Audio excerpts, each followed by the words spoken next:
ఎడారిలో సెలయేర్లు. అక్టోబర్ 6. అతడు నోరు తెరవలేదు. యెషయా 53:7. ఒక అపార్థాన్ని భరించటానికి ఎంత ప్రశాంత స్వభావం ఉండాలి? ఒక అన్యాయపు తీర్పును సహించటానికి ఎంత నిగ్రహం కావాలి? ఒక చెడ్డ మాట ఒక క్రైస్తవుడికి అన్నిటినీ మించిన అగ్ని పరీక్ష. మనం బంగారు పూత పూసిన వాళ్ళమేనా లేక మొత్తం బంగారమేనా అనేది తేల్చేసే గీటురాయి ఇదే.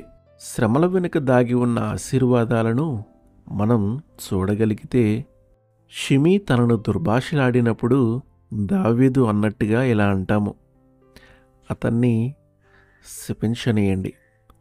వాడు పలికిన శాపాలకు బదులుగా యెహోవా నాకు మేలు చేస్తాడేమో.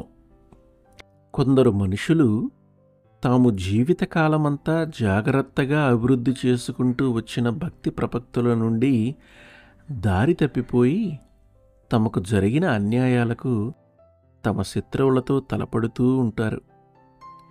వారి జీవితాలు పూర్తిగా తారుమారై తగవులతో తంటాలతో నిండిపోతుంటాయి. ఇది తేనెపట్టు లాంటిది. తేనెటీగలను రేపటం తేలికే, కానీ అవి కుట్టకుండా తప్పించుకోవటం కష్టం. ఆ బాధ భరించరానిది. దేవా, మాకు క్రీస్తు మనస్సును దయచేయి.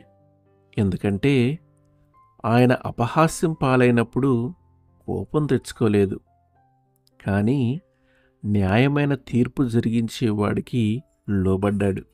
నీకు ముందే వేదన బాటలో వెళ్ళాడు.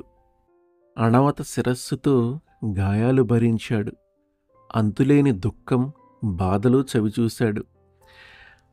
తెరిపి లేకుండా చాలా కాలం సహించాడు.